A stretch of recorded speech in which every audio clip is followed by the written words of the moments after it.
que Jesus levou uma coroa de espinho por ela. Palavra essa que Jesus chamou aqueles pescadores por essa palavra. Palavra essa que Jesus sofreu todo aquele escárnio por essa palavra. Mas essa palavra, ela não só atrai o escárnio, ela não só atrai a vergonha, ela não só atrai coroa de espinho, ela não só atrai chicoteada, e ela não só atrai uma cruz, mas isso tudo tem um objetivo. E o objetivo dessa palavra foi que quando Jesus Cristo ele morreu naquela cruz, ele estava consolidando algo que já era uma promessa desde a fundação do mundo, em que o homem ia cair, em que o homem ia pecar, em que o homem ia falhar, em que o homem ia falir, em que o homem não ia dar conta de levar uma vida em santidade com Deus. O homem não ia conseguir, mas quando Deus fez o homem, desde a fundação do mundo, Deus também já colocou junto com o homem uma promessa, que vai chegar um tempo, que vai vir que esse vai ser apresentado como um cordeiro santo e imaculado, sem mancha e sem mácula, e esse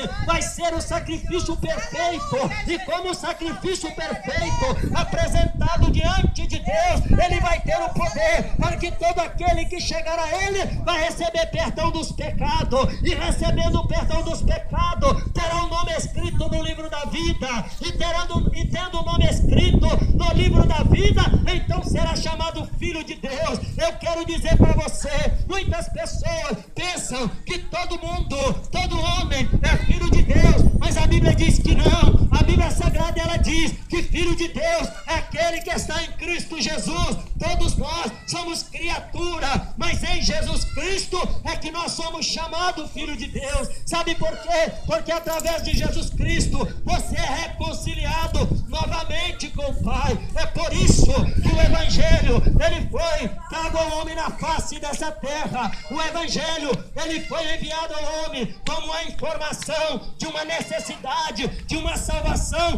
que todo homem precisa. E essa necessidade de salvação, você que está me ouvindo agora, você tem ela também. Você precisa ser salvo. Talvez ao olhar para a tua vida, você se pergunta: eu preciso ser salvo de quê? Eu preciso ser salvo de quem? Eu preciso ser salvo por quê? Mas eu digo você nesta manhã, você precisa ser salvo, porque aquele que não for salvo, a mesma Bíblia que fala que há um céu de glória, é a mesma Bíblia que fala que também haverá um inferno para ser lançado todo aquele que não foi achado, justificado diante de Deus através do sangue de Jesus. Por isso, você precisa ser salvo da ira de Deus, que vai ser descarregada sobre toda a humanidade que não tiver recebido o perdão dos pecados através do sangue de Jesus. Oh, aleluia! Você que está aqui nesse dia de hoje, eu faço uma pergunta para você: qual é a segurança que você tem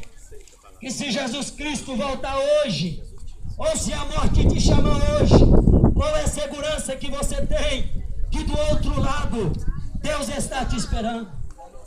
Qual é a segurança que você tem? Porque muitas pessoas pensam em viver um dia após o outro e simplesmente vai desconsiderando que nós nascemos, nós vivemos e nós iremos morrer. Nós nascemos pelo plano de Deus, nós vivemos para Deus, e o nosso destino Deus nos dá para escolher. Quem quer aceitar Jesus faz uma escolha de vida eterna, mas aquele que não aceitar Jesus perde essa escolha de vida eterna e automaticamente está escolhendo o inferno. Sabe por quê? Porque o homem, por mais justo que ele seja, por mais bom que ele seja, por mais cuidadoso com as coisas que ele seja, talvez é alguém que faz obra de caridade, por melhor que ele seja, quando ele chegar diante de Deus, haverá lá uma lista de pecado que ele não vai conseguir pagar.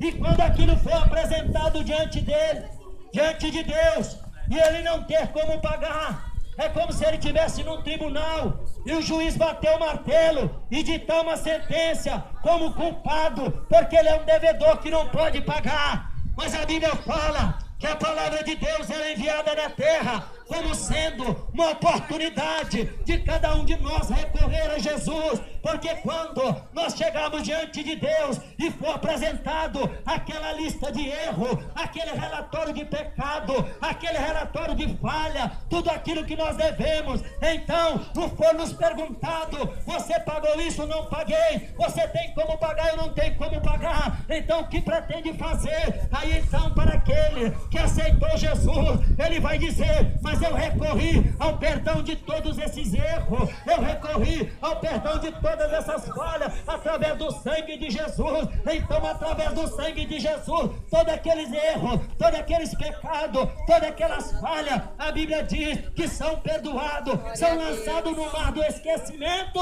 Então a pessoa é justificada pelo sangue de Jesus e pode entrar pela vida eterna. É por isso que nós anunciamos o Evangelho. Então você que está nos ouvindo nessa tarde, eu quero dizer para você, talvez numa palavra que aparenta ser simples, num povo que aparenta ser simples, esta é uma oportunidade da tua salvação ou da tua condenação, porque muitas pessoas até falam: eu admiro as coisas de Deus, eu tenho uma Bíblia em casa, mas eu quero dizer para você, admirar as coisas de Deus não basta, você tem que servir a Deus. Você tem uma Bíblia em casa, não basta, você tem que ter ela no teu coração, porque admirar, por admirar, até o diabo admira. Crer por crer, até o diabo crê, ele até estremece, mas a Bíblia diz que a diferença é que ele não obedece, ou seja, ele até sabe que Deus existe, ele sabe que Jesus morreu, ele sabe que tudo isso é verdade, mas ele não quer se submeter à servidão. É por isso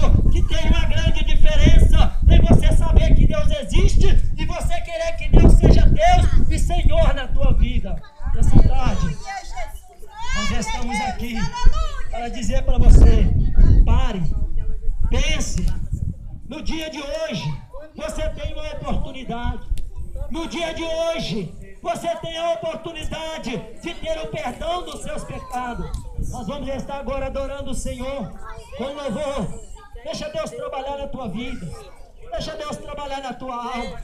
Deixa Deus lavar a tua alma neste momento. Talvez você está cansado. Talvez você está oprimido. Talvez você está sentindo uma opressão, uma pressão, uma força que te espreme todo dia. Sabe que Jesus se manifestou para desfazer as obras das trevas. E em Jesus você pode conseguir uma paz, que é a verdadeira felicidade que o homem procura e às vezes nem sabe onde ele está. É por isso que nós te informamos que Jesus tem solução para a tua vida. Seja qual for o teu problema, seja qual for a tua causa, seja qual for a tua situação, Jesus, ele tem solução para a tua vida. Vamos estar agora louvando o Senhor com o hino de número 169.